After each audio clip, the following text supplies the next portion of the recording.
I'll go to the gentleman from Tennessee for 5 minutes. Thank you, Mr. Chairman. All Americans mourn the loss of the 4 brave Americans who died in Benghazi. It's important, I think, that we put their sacrifice, their tragedy in context, particularly historical context. Serving America abroad is dangerous, and certainly every U.S. veteran knows that freedom is not free. Our State Department personnel know that too, but sometimes civilians, comfortable here at home, forget. And sometimes these terrible incidents are not covered as they should be, but sometimes we're focused on other things. I'd like to read an honor roll of the fallen from a previous time. These men, in some cases women, died as victims of terrorists. It was in a different time when we had a great president, Ronald Reagan, who was particularly known for his strength on national defense. I was only able to find a database of the Navy and Marine victims, but there are 56 dead, 46 wounded. And a lot of us, remember that as more or less a peaceful time. It was not. So let me read. Master Bosun's mate Sam Novello, killed by Turkish leftists, Istanbul, Turkey. 3 Marines wounded in a terrorist attack, Costa Rica. 1 crewman killed, 3 wounded from the USS Pensacola, attacked by terrorists in San Juan, Puerto Rico. 1 U.S. Embassy Marine security guard wounded, Beirut, Lebanon. Terrorist bombing of the U.S. Embassy in Beirut, Lebanon. Lieutenant Commander Albert A. Schaufelberg killed by terrorists in El Salvador.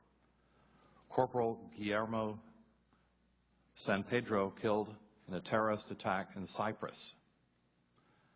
Captain George Sentes shot by terrorists near Athens, Greece. Lieutenant Corporal Rudolfo Hernandez killed in a terrorist attack, Germany.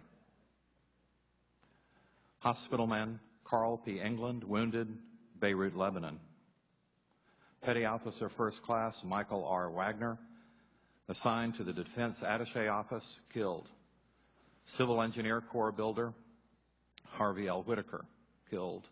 Builder First Class Stephen E. Haycock, and 4 Marine security guards wounded in terrorist bombing of U.S. Embassy Annex, East Beirut, Lebanon. Seabees, steelworker, Second Class Robert Dean Stetham of Underwater Construction Team 1, killed by terrorists, Athens, Greece. Off-duty Marines assigned to Marine Security Guard Detachment, San Salvador, killed by terrorists armed with automatic weapons at a cafe in San Salvador. 37 killed, 5 wounded when the USS Stark was struck by Iraqi missiles, Persian Gulf.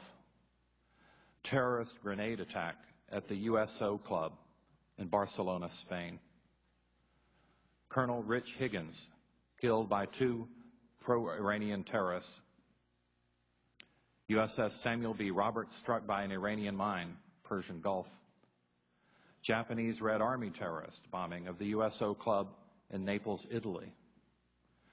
Loss of an attack helicopter during operations against Iranian naval forces. And Captain William E. Nordine, Defense and Naval Attaché, killed by a terrorist car, Athens, Greece. And that was just during one administration of a president known for his strong defense policy. So we should be thankful for the sacrifice of our men and women abroad. As you pointed out, Ms. Lamb, you're in charge of 275 posts around the world. Too many Americans can't find these places on a map, much less appreciate the sacrifice and the risks involved of serving in many lawless zones. So I appreciate Lieutenant Colonel Wood and Mr. Nordstrom in particular for helping supervise our security needs in these posts, because the dangers are incredible, especially when we can live in comfort here at home. So thank you for your service and sacrifice.